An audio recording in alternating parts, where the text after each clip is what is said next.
Hello, and welcome to the first episode of the AoTTG Blade PvP tutorial series.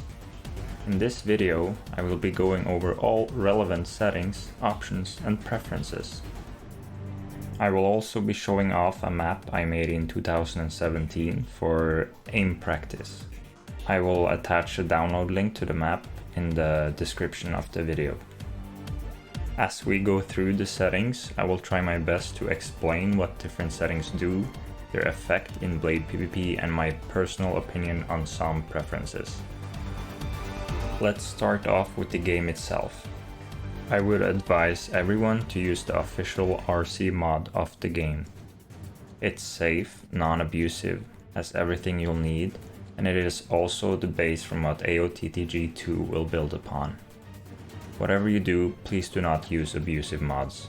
That includes infinite gas, speed hacks, aimbots, no skill cooldowns, anything that would give you an advantage over RC players.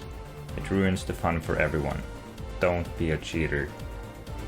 I will add a link to RC mod in the description. Now, assuming you have RC, let's start in the character editor. The only thing I'm gonna talk about here are the ability points you can spend on the right side of the screen. SPD is your speed when walking on ground. Gas is how much gas you can hold. BLA is the durability of your blades. ACL is an acceleration modifier for when you're in the air and also relates to the character weight. For all four values, the minimum is 75 points and the maximum is 125. The only outlier is using the default Levi set. He has an acceleration of 140 or so. Speed should be put at 125. It affects your speed on the ground, which in turn affects your starting speed when you jump from the ground as well. And speed is important in Blade PvP. I would put gas at 75. Speed bursts use a flat 4% value of your gas, and you can refill your gas anyway.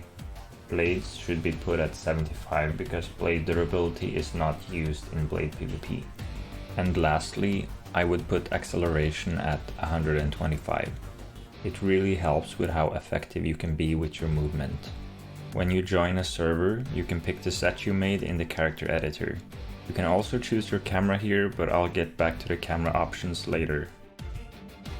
When you're in a server, press P to open the options. First thing we're gonna talk about here is the mouse speed. It's very important that you have a sensitivity that feels comfortable for you. Then we have the camera distance. That one can be a bit of a preference, but I prefer having mine at 100 because I like a larger field of view. The only issue with a higher camera distance is that there's a larger difference on your hook trajectory.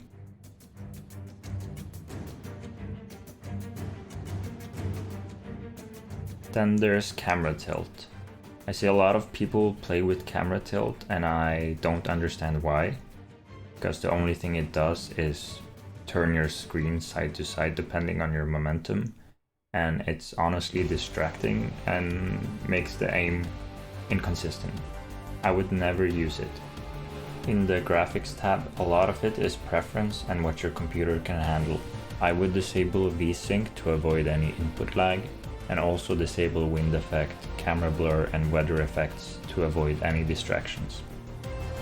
In the UI tab, we can adjust the crosshair. Find what setting you like. I used to play with the crosshair distance and speedometer displayed, but now I prefer to only have the crosshair. I'm currently using the plus style crosshair with a scale of 1. In the keybinds tab, I would make sure that reel in and reel out are bound to a button. I have mine on the side buttons on my gaming mouse. It is really useful in blade movement and also to reel in on a hooked player. Okay, back to the camera settings. You can change your camera by pressing C. The best camera for Blade PvP is without a doubt TPS, short for third person shooter. A lot of people are used to the original cam from playing against Titans, but even if you are used to it, I would still suggest you use TPS. The problem with original cam is that it's inconsistent. It's a mix of 3D and 2D aim. I'm not gonna get too into it.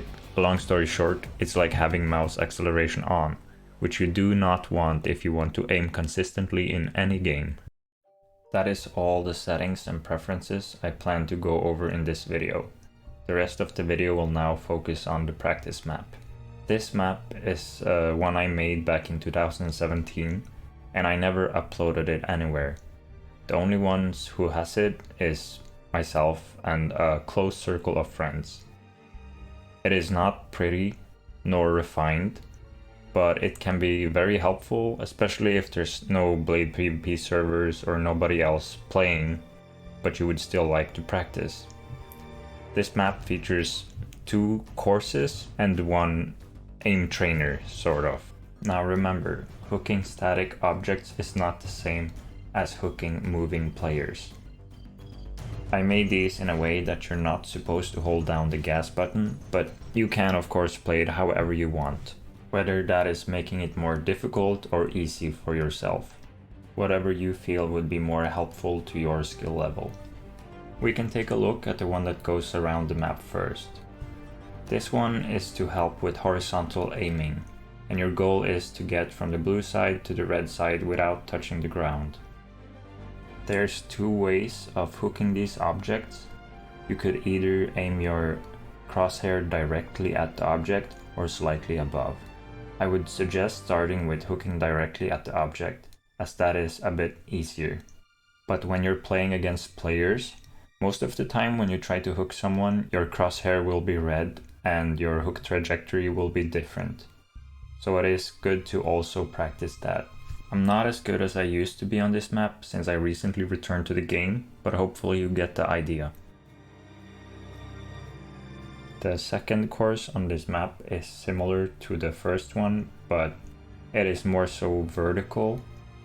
And hooking objects vertically is very different from horizontally, but it can be useful in god hooks and reverse god hooks, which are techniques I will cover in a later episode. But yeah, the idea here is to get to the top.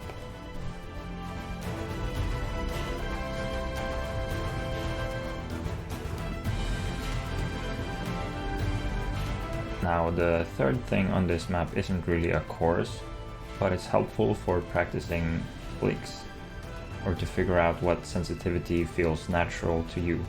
So you get in this purple-pink ring.